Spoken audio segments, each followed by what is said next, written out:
Descubra sua Bíblia. Esse é o curso que nós estamos ministrando aqui. Introdução e análise, é uma introdução e análise, assim, uma visão panorâmica do Novo Testamento. Nós começamos na aula 1, a aula passada, nós estudamos os Evangelhos e o livro de Atos, certo? E nós falamos na última aula que falaremos hoje sobre 7 cartas de Paulo. Só que eu vou mudar um pouquinho. Por quê? Nós vamos mostrar aqui para vocês que as cartas de Paulo, elas, na Bíblia, no cânon, elas foram colocadas em ordem crescente, decrescente, melhor. Então, é pelo tamanho da carta. Então, Romanos tem 16 capítulos, 1 Coríntios tem 16, 2 Coríntios tem 13, e aí depois vão diminuindo. Então, elas foram colocadas de acordo com o tamanho da carta. Mas nós vamos fazer aqui para vocês vão ver que legal, como vai ser interessante isso, eu achei melhor, a gente fazer a ordem das cartas na medida que elas foram sendo escritas. Então, ou seja, na ordem cronológica. E 6 cartas de Paulo foram escritas durante as primeiras viagens missionárias dele. Aquelas 3 viagens missionárias que estão registradas no livro de Atos. Então, hoje nós vamos viajar com Paulo naquele mundo bíblico ali das viagens missionárias, e ali a gente vai ver, vamos caminhar rapidamente, porque nosso tempo é pequeno, mas nós vamos ver Paulo pregando, abrindo as igrejas, e depois o que surgiu de necessidade para que ele escrevesse aquela carta. Onde ele estava quando ele escreveu aquela carta? Quem levou essa carta? Então, nós vamos colocar as cartas na ordem cronológica. Eu acredito que vai ser uma aventura muito gostosa, uma delícia essa viagem que nós vamos fazer aqui com o apóstolo Paulo. Mas então nós vamos começar primeiro pensando em quem era Paulo. Eu coloquei esses tópicos aí para facilitar a nossa caminhada aí sobre Paulo, né? Todos nós sabemos que Paulo, ele era, a gente sempre fala assim, Paulo de Tarso, né? Tarso era a cidade onde ele nasceu, na região da Cilícia. Esse nome, Paulo, gente, não foi uma mudança de nome, igual Deus fez com Abraão, com Jacó, que mudou o nome deles. Na realidade, é só a tradução. Saulo é o nome hebraico dele, e Paulo é o seu nome romano, ele era cidadão romano. Acredita-se que essa mudança de nome na Bíblia, quando lá está escrito Saulo, depois muda para Paulo, acredita-se que foi apenas para facilitar o acesso dele nas comunidades. Ele, como cidadão romano, ele tinha mais facilidade de entrar nos lugares, né? Mas, na realidade, é só uma tradução. Paulo não é outro nome que Deus deu para ele, tá? É a tradução de Saulo. Ele tinha uma profissão, ele era fabricante de tendas, ele foi muito conhecido como perseguidor da igreja, né? Fariseu, ou seja, ele fazia parte do Sinédrio, ele fazia parte de um partido político, que eram os fariseus, ele também era um doutor da lei, Paulo era um poliglota, ele falava várias línguas, tanto que às vezes ele chegava num lugar e ele falava em aramaico, às vezes ele chegava num lugar e para que as pessoas pudessem entender, ele falava em hebraico, ou grego, que eram as 3 principais línguas daquela época. E nós sabemos que Paulo teve uma conversão extraordinária, né? Todos nós sabemos. Vejam que a gente está aqui passando por alto, estamos fazendo um resumo mesmo de todo esse contexto. Paulo, depois que ele se converteu, ele passou 3 anos na Arábia. E ali ele diz que Jesus apareceu para ele. Ele foi discipulado diretamente por Jesus. Então, ele passou 3 anos na Arábia, 8 anos na sua cidade de Tarso, até que Barnabé foi lá buscá-lo para ajudar, para ser um reforço na igreja de Antioquia. A igreja de Antioquia é uma igreja basicamente de gentios, judeus também, mas tinha muita gente se convertendo e precisando ser discipulada. Então, Barnabé chama Saulo, vai lá em Tarso, busca Saulo para ajudar a igreja de Antioquia, para ajudar no discipulado. E ali, de Antioquia, ele começa as suas viagens missionárias. E a ideia de Paulo era chegar a Roma. E o desejo dele também era chegar até a Espanha. Ele queria levar o evangelho até a Espanha. Só que o registro de Atos só tem as 3 viagens missionárias dele. Em Atos só registra essa viagem e depois a viagem a Roma, onde ele foi preso. Como nós vimos naquela outra aula sobre o contexto grego e romano, Paulo, a história de Atos, ela é encerrada nessa prisão de Paulo em Roma em torno de 60, 62 depois de Cristo. Então, só que depois disso, Paulo sai da prisão, ele faz mais uma viagem missionária, segundo seus biógrafos, ele faz mais uma viagem que ele consegue chegar à Espanha, como ele gostaria, e depois, finalmente, ele é preso novamente, mas no ano 67, e em 68 ele foi morto, decapitado, por Nero, que era o imperador da época, né? Então, quando lá esse registro de Atos mostra que ele, quando voltou da sua 3ª viagem missionária, ele foi preso em Cesareia. Ali ele ficou 2 anos, em torno do ano 58 a 60. De lá ele foi levado para Roma, onde ele ficou preso lá em Roma, onde ele encerra ali o relato de Atos. E em 68 é que ele morreu, né, que ele foi decapitado. Agora, por que Paulo escreveu suas cartas? Por que escrever as cartas? Vejam, Paulo chegava num lugar, abria uma igreja, pregava o evangelho, a igreja nascia e ele saía dali e ia para outro lugar para abrir novas frentes, né, novas igrejas. Então, ele se ausentava. Longe dessas igrejas, ele precisava dar assistência para elas. Como que ele daria assistência para as igrejas estando longe delas? Então, surgiu a necessidade de escrever as cartas. Então, as cartas também mantinham esse vínculo com Paulo. As cartas, elas mantinham vínculo com Paulo. Elas foram escritas para atender necessidades. Situações diversas. A gente vê nas cartas que elas tinham tanto para atender problemas internos, de divisões, intrigas, muitos problemas de pecados sexuais, por exemplo, de situações complicadas dentro da igreja, como também problemas externos, as perseguições, os falsos profetas e os falsos mestres que chegavam e começavam a distorcer a verdade do evangelho, principalmente judaizantes que tentavam trazer os convertidos de volta para a lei.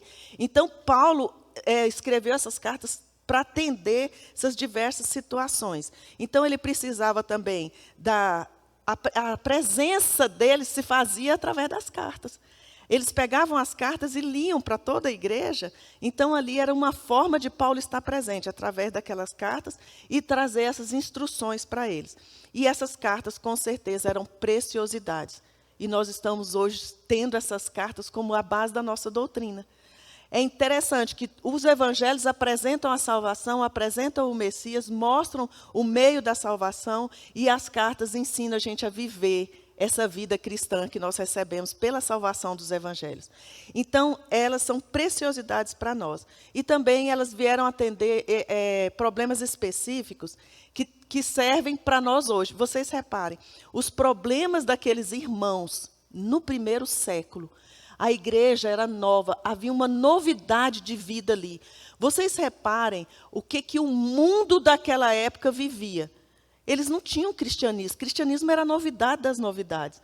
Então, quando os primeiros cristãos se converteram, vocês imaginam que seria para eles viver o evangelho, viver a vida cristã, sendo que eles mal sabiam o que significava aquilo, viver a vida cristã. Então, surgiram muitos problemas nas igrejas, nas novas igrejas. E, até certo ponto, esses problemas são bênçãos para nós. Por quê? Porque, graças aos problemas, Paulo escreveu, e os outros que escreveram também, escreveram para orientar, corrigir, exortar, ensinar, e eles servem para nós hoje, que os problemas praticamente são os mesmos. Então, os problemas dos nossos irmãos do 1º século foram bênção para nós, acabaram sendo bênção, porque trouxeram ensino para nós. Então, dá uma visão universal, ou seja, os problemas são os mesmos. Paulo escreveu 13 cartas. 9 cartas foram às igrejas e 4 cartas a indivíduos, a pastores. E elas, no cânon, estão organizadas de forma crescente, como eu falei para vocês. Mas a ordem cronológica das cartas são essas, ó. Durante as viagens missionárias de Paulo, que estão registradas lá em Atos, aquelas 3 viagens, elas estão registradas desde o capítulo 13 até o capítulo 21 de Atos. Então, fica aqui uma sugestão para vocês. Irmãos, leiam. Peguem hoje à tarde, depois do almoço, ao invés de você dormir, tirar aquela sonequinha. Aliás, você pode dormir, pode tirar aquela sonequinha de 15, 20 minutos. Aí depois você vai lá para aquela poltrona gostosa, pega lá, abre o livro de Atos e leia as viagens todas de uma vez. Vocês vão ver que interessante ali. Então, do capítulo 13 ao 21, tem um relato dessas 3 viagens missionárias. Durante essas 3 viagens missionárias foi que Paulo escreveu essas cartas que nós vamos estudá-las hoje. Gálatas, 1º e 2º Tessalonicenses, 1º e 2º Coríntios e Romanos. Então, vocês estão vendo que essa é a ordem cronológica das cartas. E depois dessa prisão, aliás, quando ele foi preso em Roma, a partir da prisão de Roma até o final da sua vida, ele escreveu nessa ordem aí, Colossenses, Filemon, Efésios, Filipenses, 1 Timóteo, Tito e 2 Timóteo. Ali a segunda carta a Timóteo é a despedida de Paulo, né? E ele realmente se despede ali quando ele fala: combati o bom combate, completei a carreira, guardei a fé. Ali ele se despede e ele, em seguida, foi morto a mando de Herodes. Então, vamos para essas cartas aí na ordem cronológica, tá certo? Gálatas, primeira carta, 1º e 2º Tessalonicenses, 1º e 2º Coríntios e Romanos, tá bom? Então, nós vamos começar as viagens missionárias de Paulo para a gente caminhar nessas viagens e, à medida que a gente vai viajando, a gente vai percebendo toda a história e a situação e vocês vão ver como é muito interessante. Vocês estão vendo aí no mapa a Galácia. A Galácia, irmãos, ela é uma região, não é uma cidade. Quando a gente pensa na carta, assim, Paulo escreveu uma carta aos Gálatas. A igreja da Galácia, na realidade, não era uma igreja, eram várias igrejas, porque eram várias cidades. A Galácia era uma província. Cada conquista que eles faziam, os impérios faziam, então aquela nação se passava a se chamar província. Por exemplo, Israel passou a ser uma província. Então, no tempo de Jesus, não era Israel, era Judeia. Então, a Judeia era uma província de Roma. A Galácia era uma das províncias. Outra província era a Caia, outra província era a Grécia, outra província Macedônia e a Ásia também. A Ásia Menor era uma província. Então, a Galácia tinha principalmente 3 cidades na Galácia que são do nosso maior conhecimento, que é Listra, Icônio e Derbe, que são cidades por onde Paulo passou. Então, veja só, Barnabé foi lá na cidade de Tarso, busca Paulo para ajudar no discipulado da igreja de Antioquia. Então, dali da igreja de Antioquia, eu não sei se vocês conseguem ver Antioquia daí, eu não coloquei, não destaquei. Antioquia é o centro missionário dos tempos primitivos ali, da igreja primitiva. Ela fica na Síria, tá? Bem ao norte de Israel. Então, era o ponto de partida das viagens missionárias. Ponto de partida e ponto de chegada. Então, era uma igreja forte, uma igreja grande. Aí ele sai, passa pela ilha de Chipre, ele leva com ele Barnabé e João Marcos, ele vai pela ilha de Chipre e chega na região da Galácia. Ali na região da Galácia, ele passa pelas essas 3 cidades especialmente, Derbe, Icônio e Listra. Ali ele funda igrejas, nasce igrejas ali.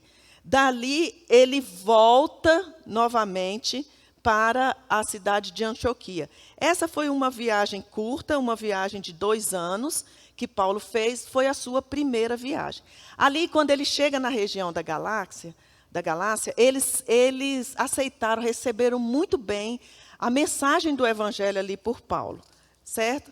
Aí Paulo volta, irmãos, e a carta aos Gálatas é uma carta que não se sabe a data da escrita, mas o maior consenso dos teólogos, historiadores, é que esta carta foi escrita quando ele voltou de viagem, dessa primeira viagem missionária. Quando ele volta para Antioquia, quando ele chega lá, ele recebe notícia, vem alguns companheiros de Paulo, lá em Antioquia, e ele recebe a notícia de que os gálatas estavam rapidamente deixando o evangelho que Paulo pregou e voltando a cumprir a lei. Porque o que aconteceram? Os judaizantes, quem eram os judaizantes? Eram judeus convertidos, mas que acreditavam que a morte de Cristo não foi suficiente para a salvação. Então, além de você receber Jesus, eles receberam Jesus como Salvador, mas tinha que cumprir a lei, principalmente a circuncisão. Então, os gentios que se converteram, que era uma região basicamente de gentios, eles tinham que se circuncidar. E aqueles que se converteram com a mensagem de Paulo e que estavam amando a palavra, o evangelho, estavam felizes com a nova vida, eles começaram a dar ouvido aos judaizantes e começaram a se circuncidar também. E a cumprir rituais da lei, sacrifícios que não haviam necessidades mais, aquelas dietas alimentares que não havia necessidade mais. Porque Deus mostrou para Pedro, né, naquele lençol, que aquilo que Deus abençoou, né, aquilo que Deus tornou puro, não é mais impuro. Então, eles estavam voltando. Paulo ficou tão indignado, porque, inclusive, os gálatas, eles tinham uma fama de ser um povo volúvel e inseguros, inconstantes. Então, ou seja, eles recebem o evangelho com alegria, mas chegou uma comitiva que veio falar algo diferente, eles já mudam a cabeça para aquela ideia de que eles pregaram. E aí Paulo vai e escreve a sua carta a eles, nesse momento. E ele vai, e a gente conhece, quando ele fala, ó Gálatas insensato, quem vos fascinou com essa mensagem de um evangelho que não é o evangelho? Como pode? Paulo estava ali indignado. É uma carta que ele não começa com saudação, ele já começa dizendo, admira-me que estejais passando tão depressa do evangelho para outro que não é o evangelho. E é nessa carta que ele fala assim, se alguém chegar aqui e pregar outro evangelho que não seja aquele que eu preguei, seja anátema. Porque era isso que estava acontecendo. Então, Paulo escreve a carta aos Gálatas bem nesse momento. E acredita-se que foi nessa hora que Paulo escreve, porque quando ele chega ali em Antioquia, ele vai para Jerusalém. Ele vai para Jerusalém. Quando ele chega em Antioquia, ele volta para Jerusalém para relatar a sua mensagem, a sua viagem. Então, lá em Jerusalém, é a igreja mãe. Quem estava lá em Jerusalém? Os líderes da igreja, Pedro, Tiago e João, e os presbíteros da igreja. Os apóstolos, esses três, eram líderes da igreja, junto com os presbíteros. Então, Paulo e Barnabé voltam e dão um relato de como foi a viagem lá na Galácia. E falam, olha, os irmãos aceitaram o evangelho com muita alegria, houve muitas conversões. Só que começou a acontecer isso. E ali, enquanto eles estavam em Jerusalém, por causa dessa situação, houve o primeiro concílio, aquele concílio que está registrado em Atos 15, que eles vão discutir se deve ou não circuncidar. Os gentios precisam circuncidar, sim ou não? Depois daquele concílio, aquela discussão, eles chegaram à conclusão que não era mais para haver a circuncisão. Então, isso trouxe uma alegria muito grande para os novos convertidos, um alívio muito grande para os homens, especialmente os gentios. E aí, Paulo volta para Antioquia com essa carta de recomendação de que não precisa mais cumprir aquele legalismo todo, aquela lei toda, mas que o evangelho de Jesus é um evangelho de libertação. Então, Gálatas é uma carta que é a carta da liberdade cristã, fala muito sobre isso, que não é pela lei, não é pelo cumprimento da lei, mas é pela liberdade que o evangelho traz, a liberdade para não pecar. E aí ele escreve essa carta, e por isso acredita-se que foi antes desse concílio. Porque se tivesse sido depois do concílio, não haveria essa necessidade, eles já estariam dentro dessa orientação. Então, a partir dali, eles voltam para Antioquia, e de Antioquia, Paulo parte novamente para a sua segunda viagem missionária. Qual era o desejo de Paulo? Ir a Éfeso. Paulo queria ir a Éfeso porque Éfeso era ponto estratégico das pregações, da mensagem do evangelho para Paulo. Gente, Paulo era muito inteligente. É interessante como Deus levanta pessoas assim de maneiras estratégicas. Vocês lembram quando Deus levantou Moisés? Moisés era um homem culto, que foi criado com toda a cultura egípcia. Então, ele era um homem preparado para fazer a legislação de Israel. E para conduzir o povo, ele era um líder, ele foi preparado como líder. E Paulo, a mesma coisa, com o evangelho. Era um homem que tinha condições, Deus preparou aquele homem para fazer isso. Então, Paulo, não somente ele teve a transformação de vida, a capacidade intelectual de todo o ensinamento que ele teve ao longo de sua vida, como também Paulo era um estrategista. Vocês reparem o seguinte, nós estamos aqui na capital do país. Aqui na capital é onde saem as leis, as diretrizes do nosso país. Aqui é onde está a política, né? Aqui é onde fervilha isso. Então, quando a gente faz como uma manifestação, ou quando existe alguma manifestação aqui em Brasília, a repercussão é muito forte, porque aqui é a capital do país. Então, é um ponto estratégico, vamos dizer assim, no país, do ponto de vista político. Paulo, ele pegava os grandes centros urbanos e levava o evangelho lá, porque através daqueles grandes centros urbanos, o evangelho chegaria aos menores centros, às cidades pequenas. E Éfeso era uma estratégia gigantesca para Paulo. Éfeso era uma porta de entrada para a Ásia. E ali havia um porto ali, e era uma cidade, era uma metrópole na Ásia. Tá? E Éfeso era uma das maiores cidades ali dessa província da Ásia, né? Porque tem um continente asiático, mas ali tem a província da Ásia. Paulo queria ir para Éfeso, mas ele não foi a Éfeso nessa sua segunda viagem. O que aconteceu? Ele saiu de Antioquia e ele tentou, mas o Espírito Santo não deixou ele chegar a Éfeso, e ele foi seguindo viagem até parar em Trode. Lá em Trode, ele tem aquela visão do macedônio, né, do varão macedônio, um homem, que com essa visão ele diz assim, passa a Macedônia e ajuda-nos. E aí ele vai, de Trode, ele vai para a Macedônia e chega na cidade de Filipos. Filipos era uma grande cidade da Macedônia e ali Paulo prega o evangelho e nasce uma igreja. Nasce uma grande igreja e uma igreja que foi considerada uma das igrejas mais amorosas, mais amadas por Paulo. A igreja de Filipos, porque lá não existia uma sinagoga, ele chegou lá na beira de um rio, as mulheres estavam em oração ali. Lídia, vendedora de púrpura, foi a primeira a se converter, depois o carcereiro que se converteu, e nasceu uma igreja ali. Uma igreja forte, e uma igreja muito prestativa, muito amorosa, muito generosa. A igreja de Filipos ajudou muito os crentes de Jerusalém, com ofertas para Paulo levar depois, né, a igreja de Filipos. Então, Paulo passa por ali, nasce a igreja de Filipos. E dali ele vai para Tessalônica. Lá em Tessalônica, Paulo passa 3 semanas apenas.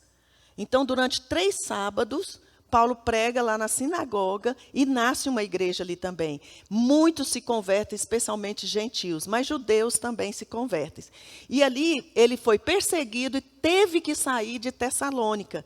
Então ele ficou muito pouco tempo ali. Nasce uma igreja em Tessalônica, mas ele teve que sair. Passou por Bereia. Quando ele chega em Bereia, ele fica pouco tempo ali também. E na hora que ele prega lá em Bereia, que falam que os bereanos eram mais nobres, né, que eles conferiam com as escrituras se que o Paulo estava falando, conferia mesmo com a palavra.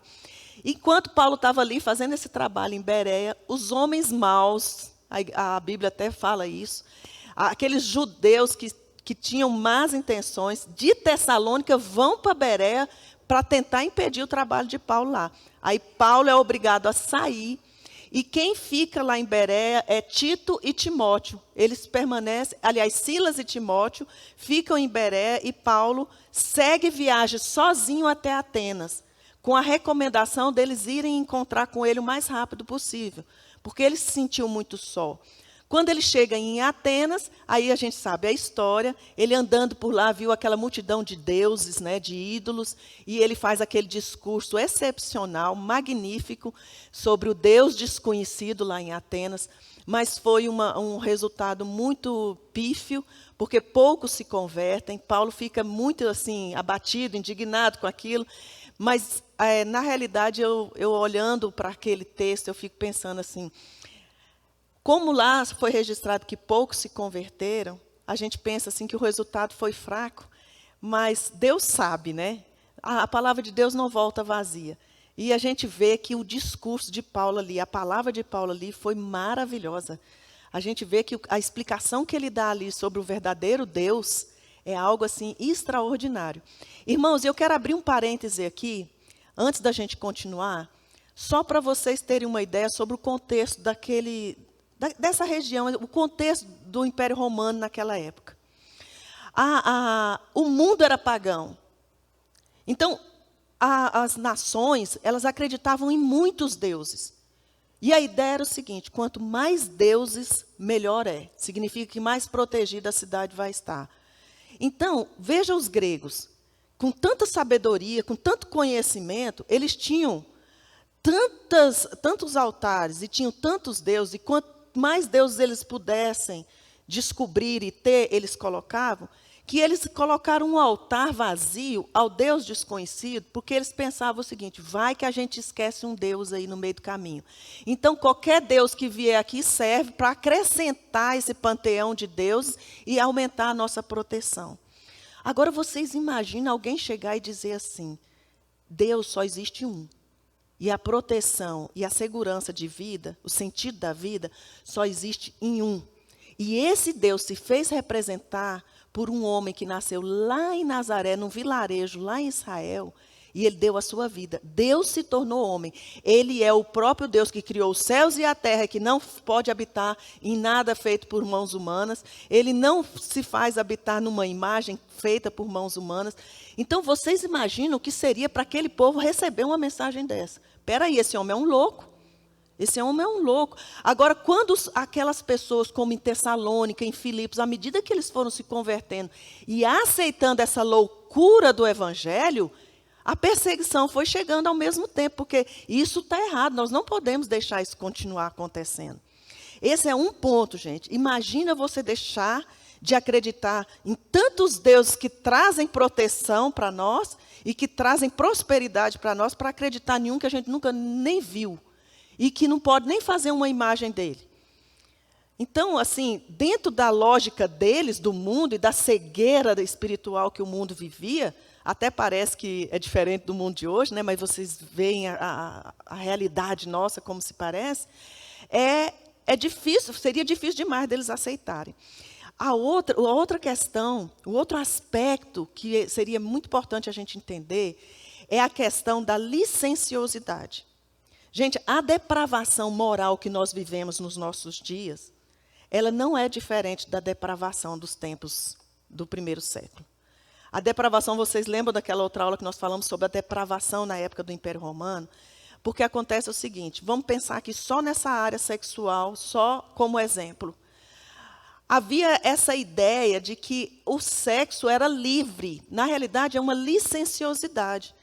Então, para eles, era comum as pessoas terem uma vida sexual desenfreada, prostituição, adultério, isso era normal. Aí chega o Evangelho e vem e muda completamente isso. Fala, não, vida de santidade é o seguinte, sexo só no casamento. Então, a gente vê essas realidades que aqueles que se convertem têm uma luta para enfrentar. Espera aí, a minha vida, eu estava acostumada a ter esse entendimento e a ter esse comportamento. E agora tem que mudar tudo. E a gente vai ver isso muito nas cartas. As cartas trazem orientação sobre isso.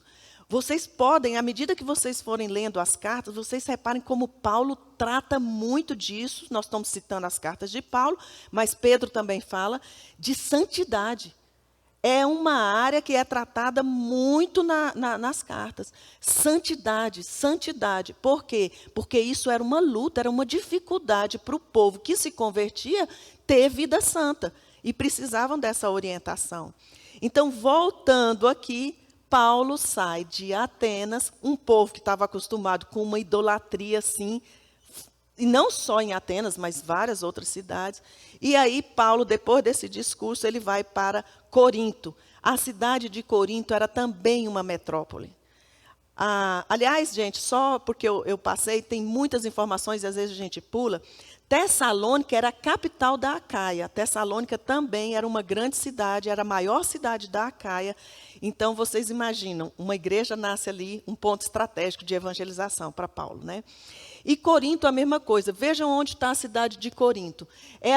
Ali tem um porto, que é o porto de Cencreia, onde eles recebiam todas as embarcações para entrar na Europa. Então, Corinto é uma cidade estratégica do Evangelho. A igreja nasce ali, uma igreja forte ali, mas era uma igreja de um povo, uma cidade rica, porque era uma cidade rica, desenvolvida. Pensa Brasília. Aqui, pensa que, por exemplo, só para fazer uma comparação, nós moramos aqui no Jardim Botânico. O Jardim Botânico é considerada a região aqui de um maior nível intelectual de Brasília, maior nível de formação acadêmica e econômico também. Então, vocês reparem uma cidade onde as pessoas, a classe é de classe média alta e uma classe média intelectual. Os coríntios, eles eram muito cheios de saber, eles eram inteligentes e pessoas ricas. Então, o evangelho chega ali e muda tudo. O evangelho chega ali, só que agora vocês reparem, tá, a pessoa se converte, como é que eu vou viver agora essa vida nova? Tudo era novidade. O cristianismo era uma novidade. Aí, quando você pega a carta de Paulo aos Coríntios, e você vai lendo lá, quando Paulo chega para aquele capítulo que todo mundo conhece, que ele fala para os coríntios assim, e eu passo a mostrar-vos ainda um caminho sobremodo excelente, ainda que eu fale a língua dos homens e dos anjos, se não tiver amor, nada serei, porque eles falavam muitas línguas, eles eram muito cultos. Ainda que eu distribua todos os meus bens, olha só, um povo rico, entre os pobres, se não tiver amor, nada disso me aproveitará. Então, vocês reparem que chega uma hora que eles achavam o seguinte, a gente faz caridade, está tudo ok. Então, a vida, o evangelho precisava ser vivido, e as igrejas precisavam ser orientadas. Como viver esse evangelho? Então, Paulo chega lá em Corinto, e Paulo permanece ali em Corinto durante 1 ano e meio, nessa sua segunda viagem. Como Paulo tinha deixado Timóteo em Tessalônica, ele estava angustiado por resposta, por receber Timóteo para falar como é que estava a igreja de Tessalônica. Aí Timóteo chega e fala para Paulo que a igreja em Tessalônica estava bem, estava conseguindo resistir às tentações, às provações, às lutas, mas que muitos irmãos estavam morrendo por causa da perseguição. Vejam, Paulo teve que sair de Tessalônica por causa da perseguição. Aí os crentes que se converteram, só 3 semanas que Paulo passou lá, estavam sofrendo. E como Paulo tinha aquela ideia de que Jesus vai voltar a qualquer momento, uma das esperanças deles estava na volta de Jesus. E aí ele pega e Timóteo vai e fala para ele, olha, eles estão sofrendo muito, alguns irmãos já morreram, e eles estão em dúvida quanto à volta de Jesus. E aí, os que morreram, como é que ficam? Então, Paulo escreve a sua primeira carta aos Tessalonicenses, explicando sobre a segunda vinda de Jesus. E ele fala, olha, Jesus vai voltar, mas aí ele explica que os mortos ressuscitarão primeiro. E aí, qual foi o problema de Paulo nessa carta? Ele fala assim, nós os vivos, nós os que ficamos, ou seja, Jesus volta, os mortos ressuscitam primeiro, depois nós vamos nos encontrar com eles nos ares. Então, qual é a conclusão que eles chegaram? Que Jesus vai voltar no tempo de Paulo. Que ele falou, nós, os vivos, nós que ficarmos. Então, o que Paulo faz? Aí, Timóteo leva a carta. Quando chega lá, o que aconteceu? Alguns começaram a parar de trabalhar. Eu vou trabalhar para quê? Jesus já vai voltar? Não fazer nada, não. E aí, Timóteo volta para Paulo, Paulo ainda em Corinto, ele passou 1 ano e meio ali em Corinto. Timóteo volta para Paulo e fala, Paulo, eles agora alguns não estão querendo trabalhar. E eles estão, porque estão achando que Jesus vai voltar agora. Aí Paulo escreve a sua segunda carta explicando o seguinte, Jesus não vai voltar enquanto o homem da iniquidade não vier. Enquanto não acontecer isso, o ímpio, o homem da iniquidade, que seria o anticristo, ele vai sentar no trono e se passar por Deus. Enquanto essa apostasia não acontecer, ele não vai voltar. Então é o seguinte, trabalhem, porque quem não trabalha também não coma. Lembra dessa frase que Paulo fala? É nessa segunda carta.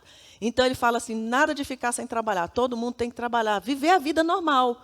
Você tem que tocar a sua vida, enquanto espera Jesus voltar.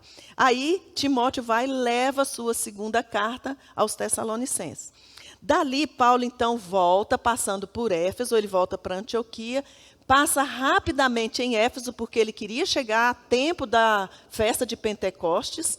Então ele não ficou lá em Éfeso como os irmãos gostariam, e ele volta para Jerusalém, para a festa de Pentecostes. Ali em Jerusalém, ele dá o relatório da viagem dele, e de lá ele vai para Antioquia para partir para a sua terceira viagem missionária. Então vamos agora, sempre saindo de Antioquia, agora finalmente Paulo vai para Éfeso. E aqui na terceira viagem missionária dele, lá em Éfeso é o momento em que foi assim o ministério mais extraordinário de Paulo. Ali os milagres que foram feitos, eles são até nominados lá assim de milagres extraordinários. Para a gente sabe que milagre já é extraordinário, né?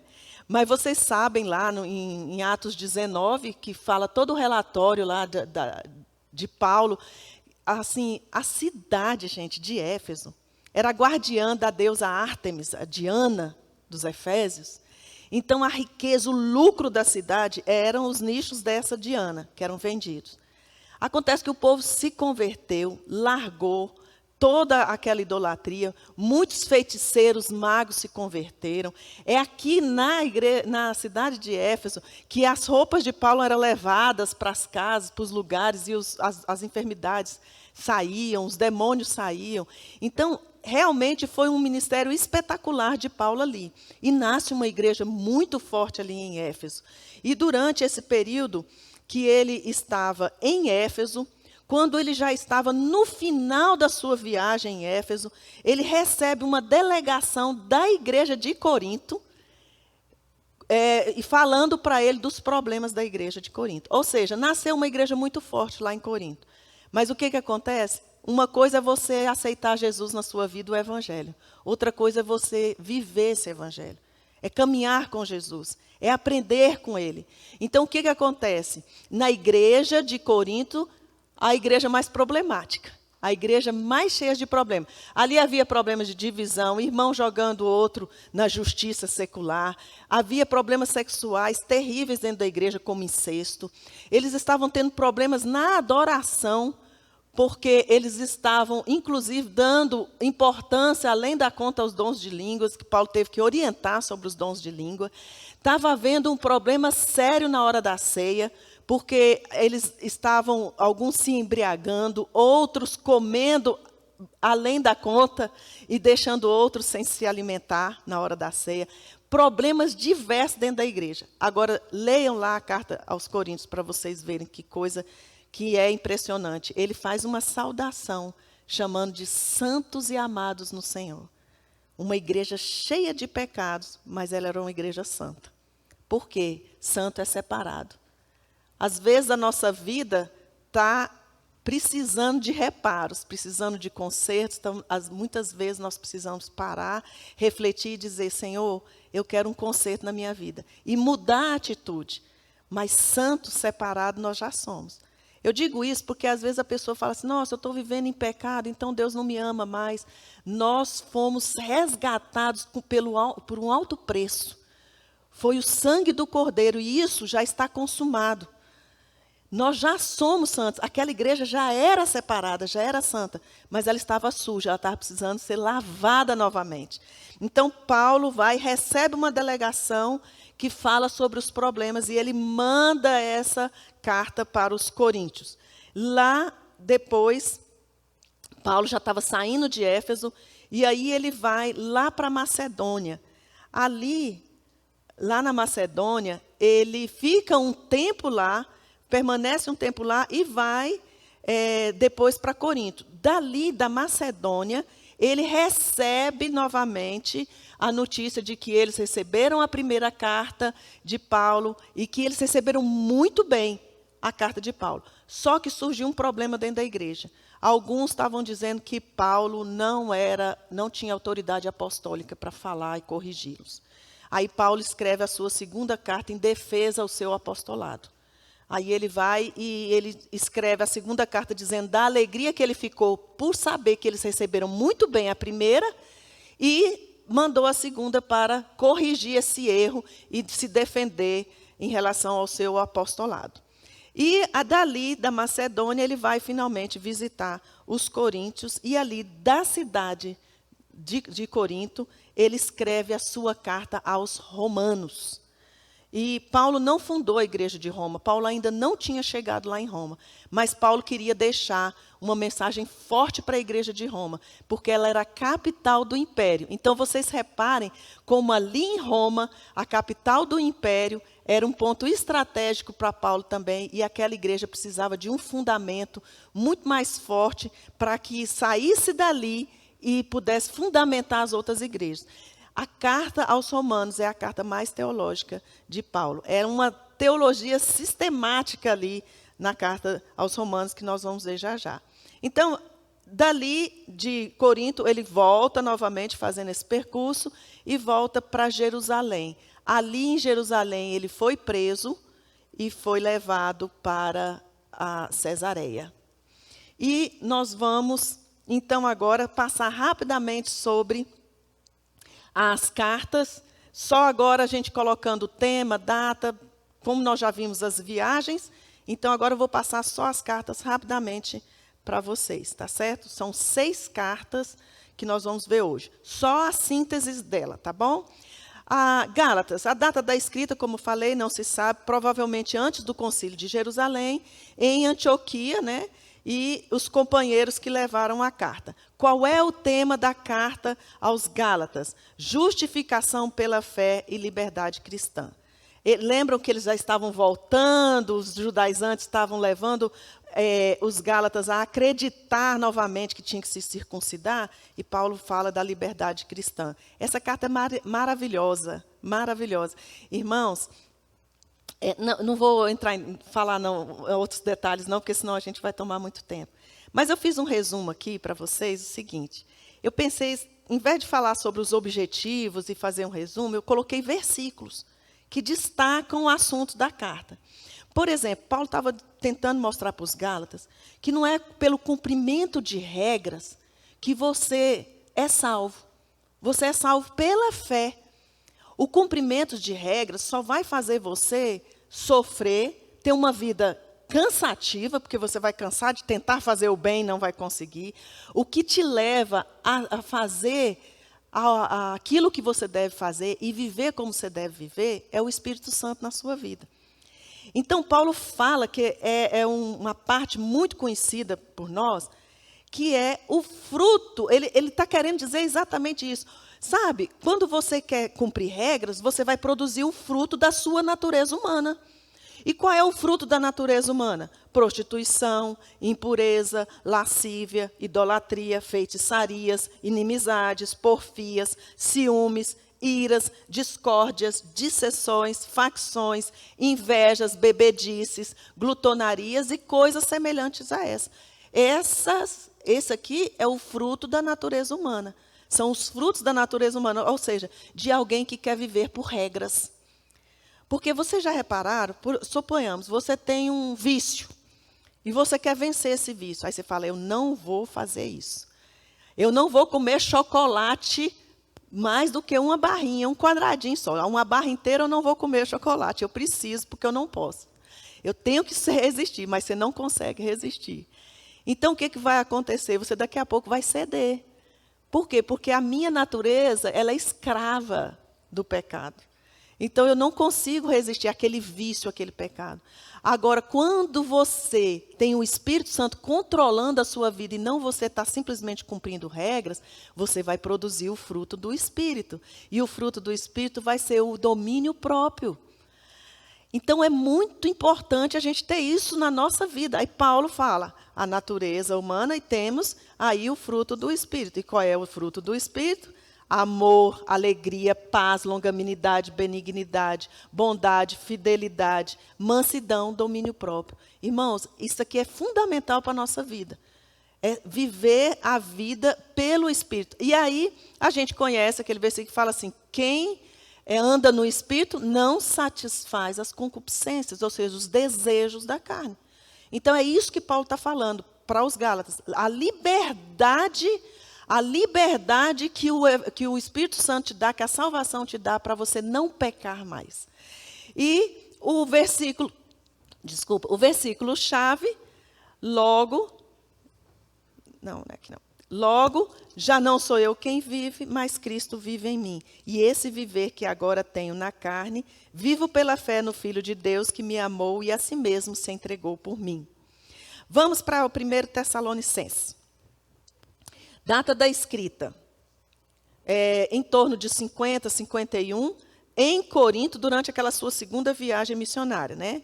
Aí Timóteo levou a carta. Lembram que Timóteo chegou dizendo que os tessalonicenses estavam sofrendo muito. E aí Paulo trabalha com eles sobre a segunda vinda de Cristo e sobre santificação. Nós não falamos muito sobre a santificação, mas Paulo trata disso também. Porque aquela ideia, irmãos, como eu falei, a ideia de uma vida sexual livre, que na realidade não é livre, né? Então, eles tiveram que aprender essa caminhada. E eu coloquei alguns versículos aqui. Pois esta é a vontade de Deus, a vossa santificação, que vos abstenhais da prostituição. Veja, é um versículo de Paulo lá na carta dele aos Tessalonicenses. E ele também fala sobre o amor para eles. No tocante ao amor fraternal, não há necessidade de que eu vos escreva, porquanto vós mesmos estáis, por Deus, instruídos de que deveis amar-vos uns aos outros. Vejam as orientações que ele dá aqui. E sobre a segunda vinda de Jesus, porquanto o Senhor mesmo, dada a sua palavra de ordem, ouvida a voz do arcanjo e ressoada a trombeta de Deus, descerá dos céus e os mortos em Cristo ressuscitarão primeiro. Depois nós, os vivos, os que ficarmos, seremos arrebatados juntamente com eles, entre nuvens, para o encontro do Senhor nos ares. E assim estaremos para sempre com o Senhor. O versículo-chave dessa carta: e o Senhor vos faça crescer e aumentar no amor uns para com os outros e para com todos, como também nós para convosco, a fim de que seja o vosso coração confirmado em santidade, isento de culpa na presença do nosso Deus e Pai, na vinda do nosso Senhor Jesus Cristo com todos os santos. Vamos para 2 Tessalonicenses, segunda carta. Então, ele recebe a notícia de que eles receberam muito bem a primeira carta, e aí ele escreve a sua segunda carta para eles, para explicar agora que Jesus não vai voltar tão rápido assim, né? Então, ele leva a palavra de conforto para eles. Data da escrita também, na mesma época, durante a viagem dele, lá, a segunda viagem missionária, quando ele estava em Corinto, e Timóteo leva novamente a carta. E o tema é conforto e correção. Então, ele foi corrigir aquela situação que estava acontecendo lá e levar conforto aos irmãos por causa da perseguição, do sofrimento, né? Muitos estavam morrendo. E os versículos que eu coloquei aqui, obrigada, querida.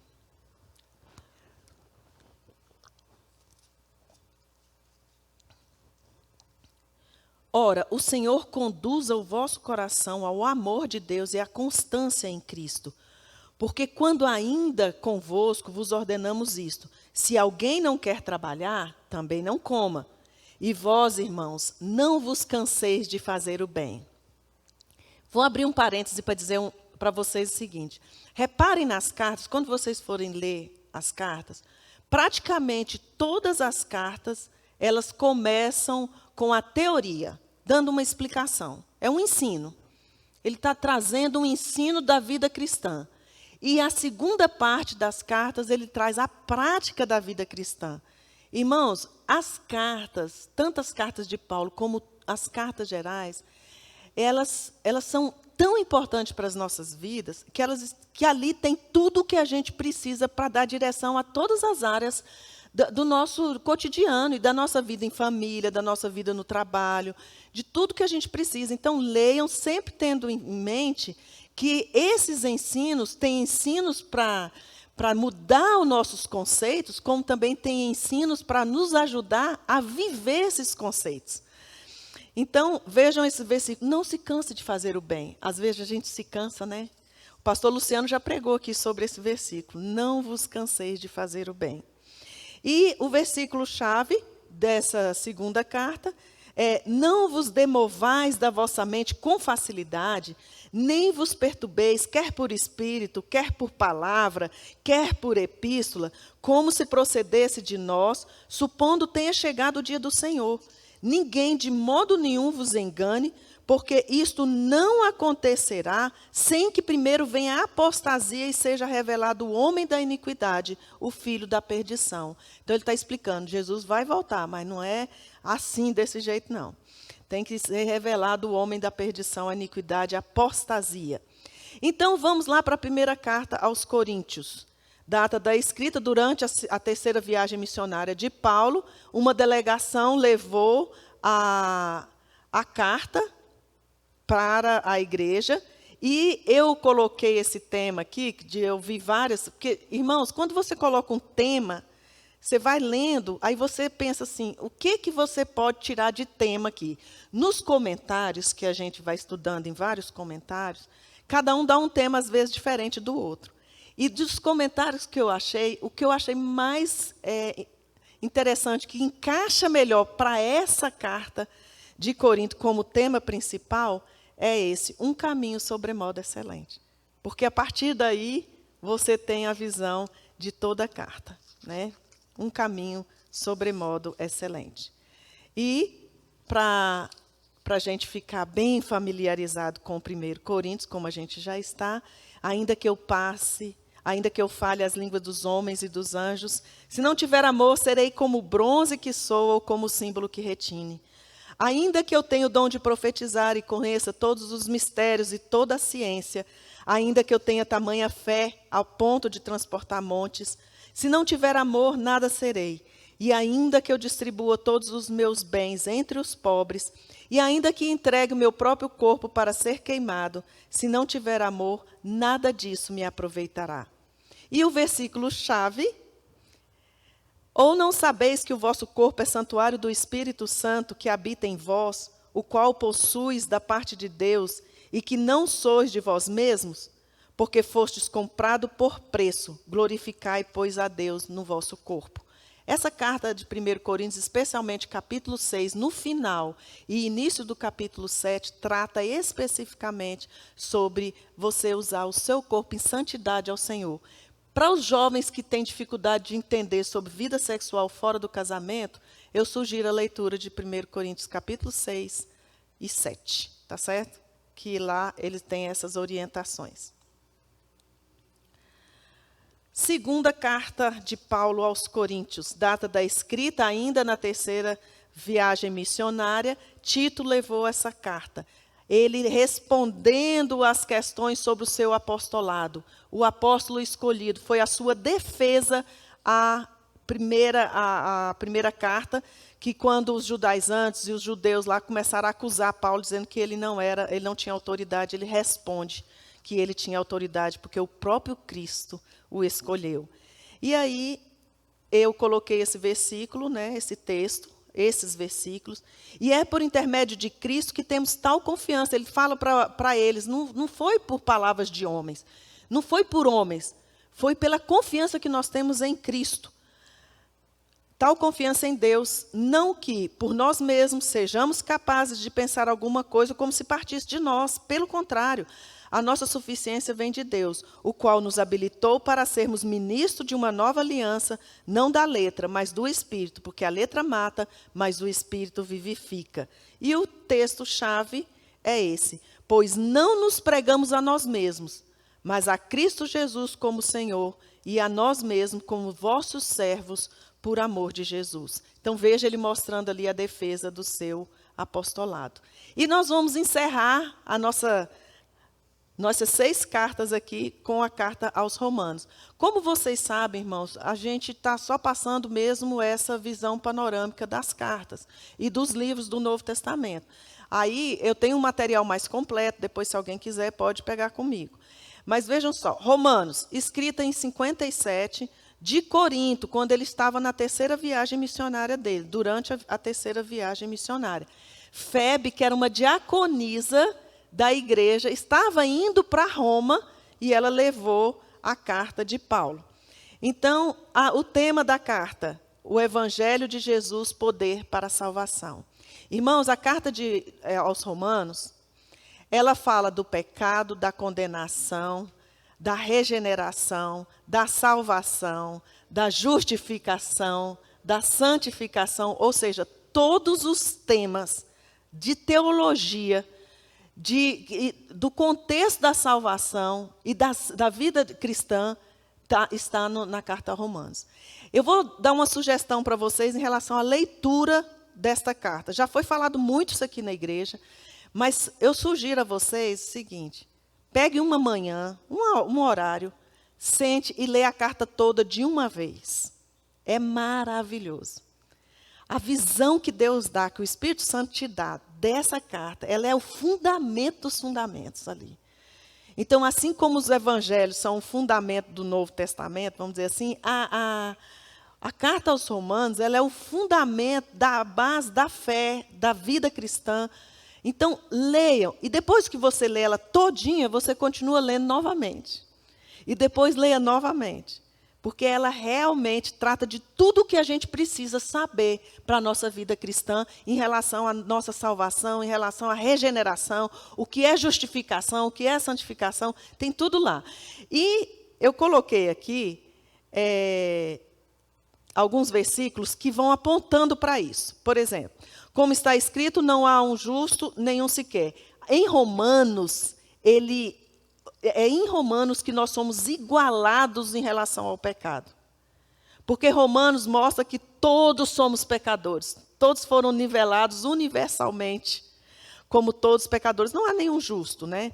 Pois todos pecaram e carecem da glória de Deus, sendo justificados gratuitamente por sua graça, mediante a redenção que há em Cristo Jesus, a quem Deus propôs no seu sangue, mediante a fé, para manifestar a sua justiça, para ele mesmo ser justo e o justificador daquele que tem fé em Jesus. Vocês repararam ali as palavras que eu sublinhei? Vejam só os assuntos aí. Todos pecaram, está falando do pecado, justificados, graça, redenção, Cristo Jesus, sangue eu não coloquei, mas é no sangue dele, fé, justiça, justo, justificador, fé em Jesus, está ali embaixo. Então, vocês reparem como são temas importantes que são fundamento para a nossa vida. Rogo-vos, pois, irmãos, pelas misericórdias de Deus, que apresenteis o vosso corpo por sacrifício vivo, santo e agradável a Deus, que é o vosso culto racional. Veja que aqui ele já está dando a prática. Então, a partir do capítulo 12 de Romanos, ali vai ser só prática. É muito lindo, gente, é muito assim, didático, é explicativo, instrutivo para nós. E nós precisamos dar valor a esta palavra. Paulo queria chegar a Roma. E ele escreveu essa carta, irmãos, porque ele tinha um interesse de fazer de Roma o ponto o centro missionário do Ocidente. Porque Antioquia, agora eu coloquei Antioquia lá para vocês verem de vermelho, Antioquia era o centro missionário do Oriente. Dali as viagens missionárias foram partindo. Agora, Roma, olha lá, do outro lado, Roma seria o lugar para, a partir dali, sair missões para o Ocidente. E realmente isso aconteceu depois, mais para frente. Paulo chegou à Espanha e o Evangelho foi se espalhando. E aqui a gente encerra com o versículo-chave de Romanos. Porque não me envergonho do Evangelho, pois é o poder de Deus para a salvação de todo aquele que crê, primeiro do judeu, também do grego. Aí, em Romanos, nós somos unidos, nós somos reconciliados com Cristo. Antes eram só os judeus, agora nós, gentios, somos reconciliados com Ele. Que Deus nos abençoe, que nos ajude a viver essa vida cristã que está proposta na sua palavra.